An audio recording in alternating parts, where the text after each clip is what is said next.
Welcome, traveler, to the sanctuary of Asclepios, a place of rest and healing.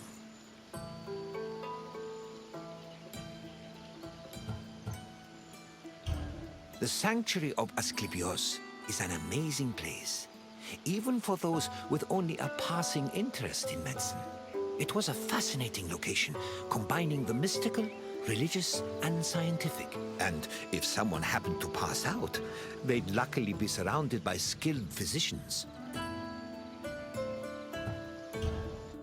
This is the sanctuary of Asclepios, the god of medicine. It was here that the sick and weary came, seeking cures for their ailments. Sometimes the medical practitioners provided the cures, and sometimes the healing came from the gods themselves. This tour will help explain the inner workings of the sanctuary, as well as the unique way the Greeks approached medicine. I hope you enjoy yourself. I'll be waiting for you at the end of your visit.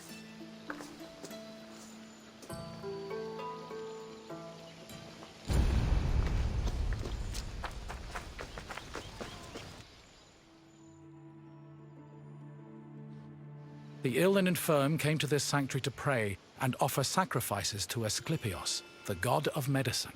According to myth, Asclepios was once a mortal physician who eventually became a god. He had many sanctuaries across Greece, but the most famous was in Epidaurus. When pilgrims passed through the entrance of the sanctuary, they could read this inscription: "When you enter the abode of the god which smells of incense, you must be pure, and thought is pure when you think with piety."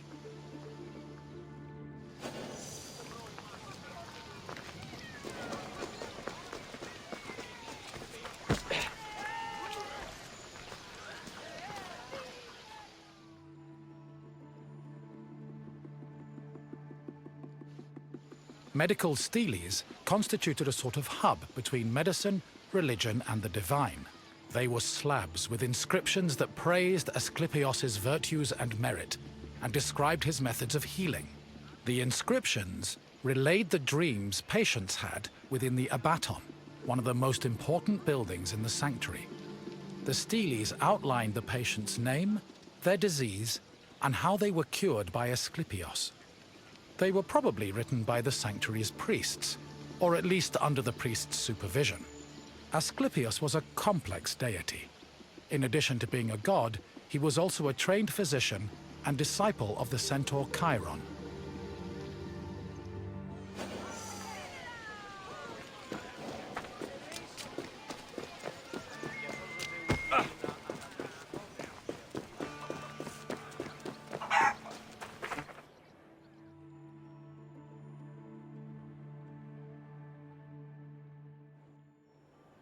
In ancient Greece, religion was inseparable from rites, processions, and sacrifices.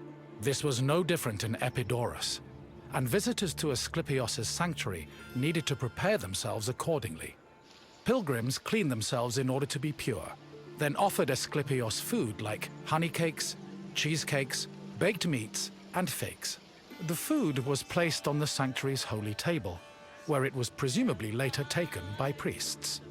After the preliminary offerings, visitors were allowed to enter the abaton, where they would hopefully encounter Asclepios in a dream. Medical steles also mention that healed patients sometimes gave additional offerings to Asclepios as thanks for being cured.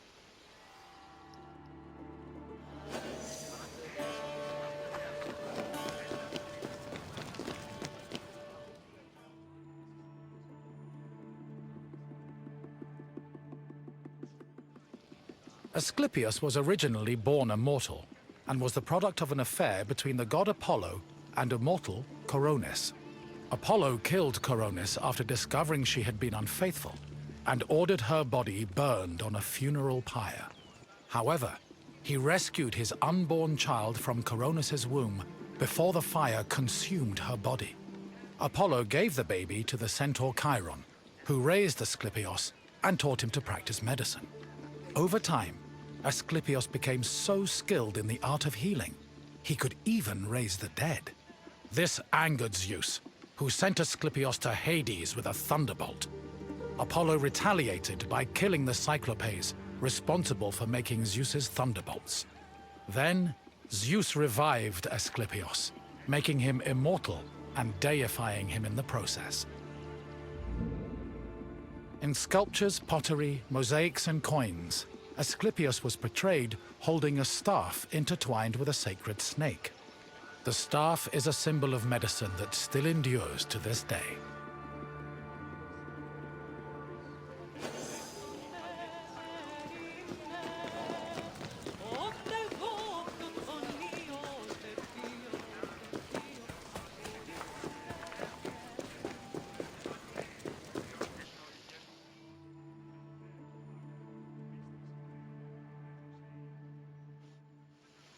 The Epitateon was the priest's residence.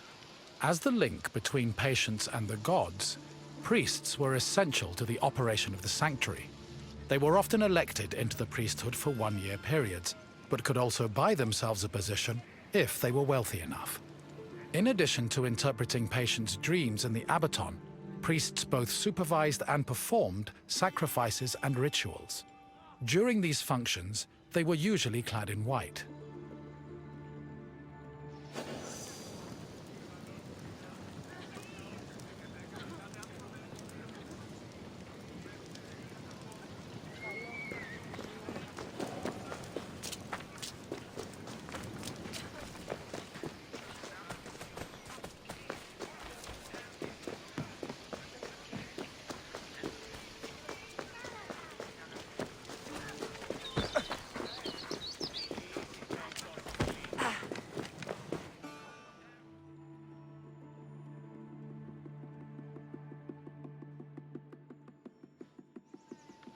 The Abaton was built in the northern boundary of the sanctuary, where it surrounded a sacred well whose water was believed to have therapeutic properties.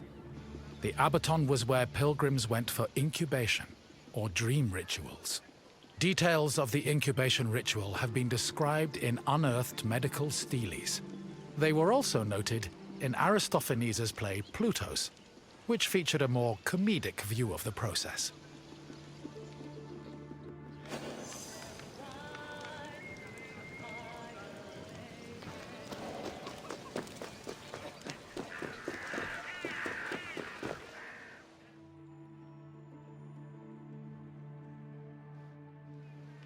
Incubation was the dream ritual pilgrims experienced in the Abaton.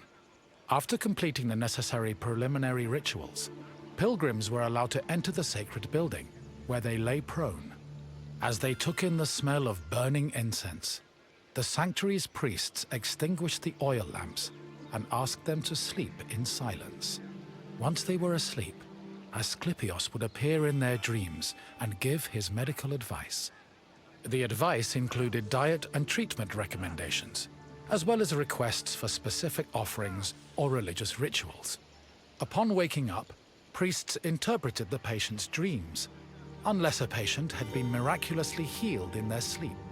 However, if a patient was completely beyond help, they were removed from the Abaton. This was to adhere to a ritual law that stated that no one could die or be born within the building.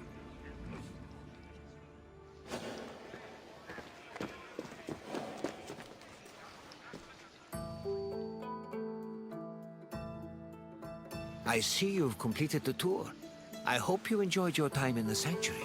As you can see, gods and miracles were just as important to the healing process as medicine was. Now, what else would you like to do? Excellent. Here is your first question. Which mythical creatures made Zeus's thunderbolts?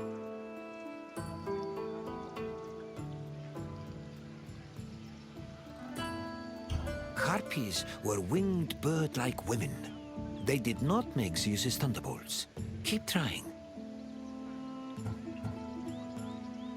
Sirens were more likely to shipwreck sailors than work for Zeus.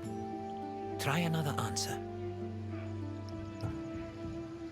Gorgons were monsters who petrified men. Unfortunately, they did not make thunderbolts. Try again.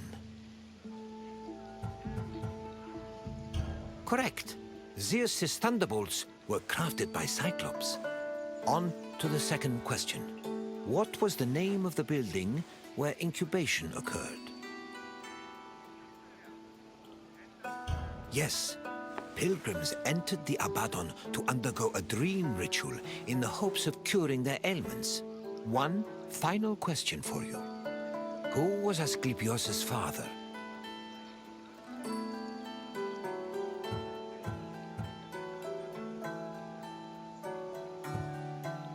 Yes, Apollo was Asclepios' father, and his mother was a mortal named Coronis.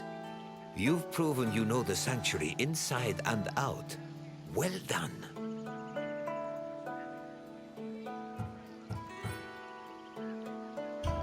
Very well. Follow me.